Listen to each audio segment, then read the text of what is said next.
आज मैं बड़े ही दुख के साथ ये बात कहना चाहती हूँ कि जो महिला विधेयक इस सरकार ने 2023 में पास किया था, आज फिर से उसको लेकर आने की और उसको डीलिमिटेशन और सेंसस के आड़ में छुपाने की जो कोशिश की जा रही है, ये इस देश की महिलाओं के साथ इस सरकार का ये सरकार फिर से एक धोखा करने जा रही है।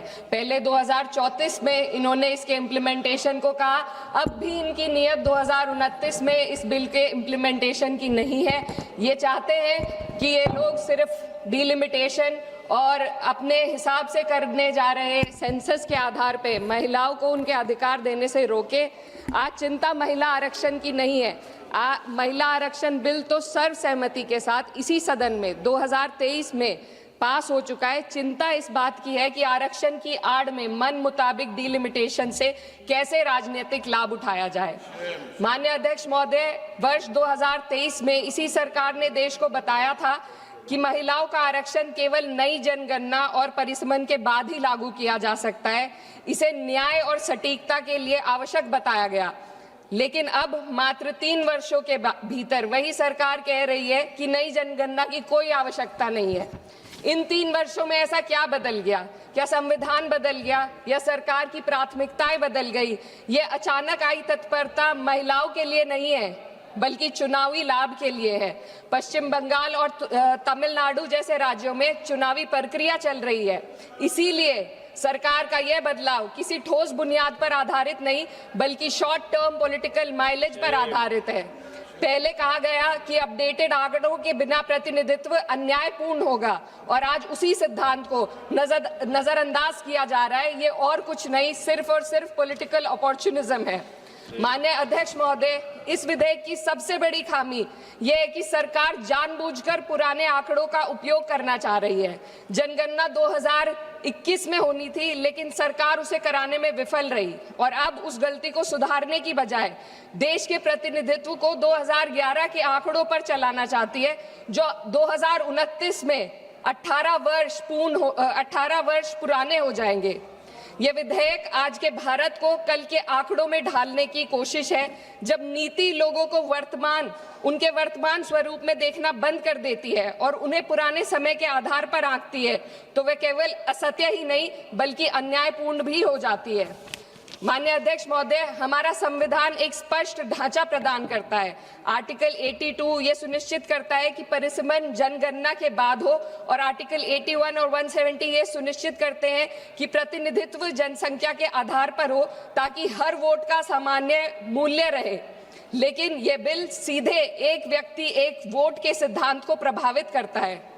माननीय अध्यक्ष महोदय, स्थिति और चिंताजनक हो जाती है जब हम परिसमन आयोग को दी जा रही शक्तियों का आकलन करते हैं। यह आयोग सीटों के आवंटन और निर्वाचन क्षेत्रों की सीमाएं दोनों का निर्णय करेगा, और सबसे महत्वपूर्ण बात यह है कि इस निर्णय को किसी भी न्यायालय में हम चुनौती नहीं दी जा सकती।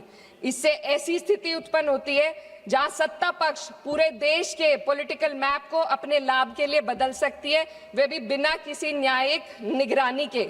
इस शक्ति के दायरे को समझने की जरूरत है। आज सीमाएं तय करेंगी कि कौन किसका प्रतिनिधित्व करेगा, किस समुदाय की आवाज सुनी जाएगी और किसकी नहीं। महोदय, डेमोक्रेसी में पावर के साथ साथ चेक और बैलेंसेस होना बेहद जरूरी है।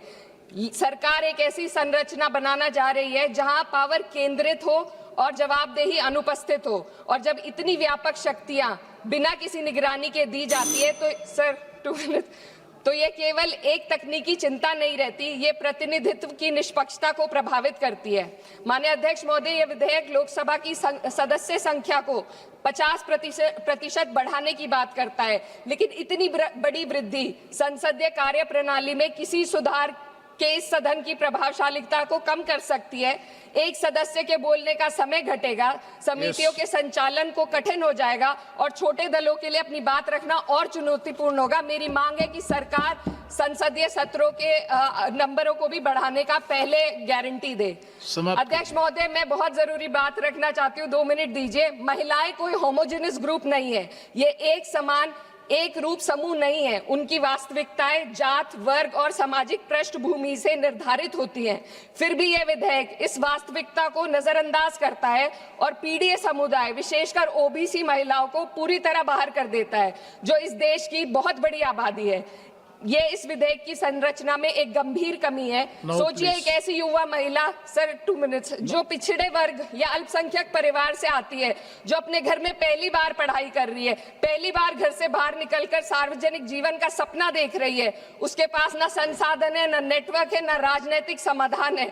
बिना उपकोटे के वह इस व्यवस्था में कैसे पार्टिसिपेट करेगी जहां पहले से ही असमानताएं मौजूद है। ओबीसी उपकोटे के बिना इस आरक्षण का लाभ पहले से ही सुविधा संपन्न वर्ग तक ही सीमित रहेगा।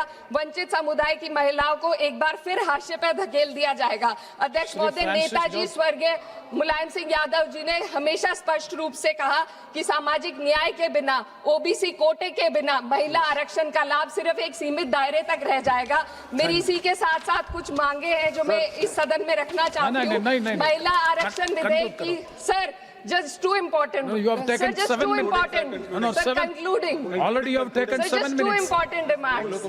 No, not you Sir, conclude just करो. too important demands. conclude करो ना. डिलिमिटेशन और जनगणना के आंकड़ों को महिला आरक्षण विधेयक के साथ कोई संबंध नहीं है। यदि सरकार महिलाओं के आरक्षण को जनसंख्या के आंकड़ों से जोड़ने पर तुली है, तो आधी आबादी जिसे कहते हैं, महिलाओं को उनकी जनसंख्या हिस्सेदारी के साथ 48 से 39% आरक्षण देने का काम करे। महिला विधेयक को डिलिमिटेशन और सेंसस से डीलिंक करके 29 में लागू किया जाए। ओबीसी महिलाओं को आरक्षण दिया जाए। देश की रिलीजियस माइनॉरिटीज की महिलाओं को भी एक कोटा इसमें दिया जाना चाहिए और गरीब वर्ग की महिलाओं के लिए राज्य द्वारा चुनावी खर्च का प्रबंध किया जाए। Thank you.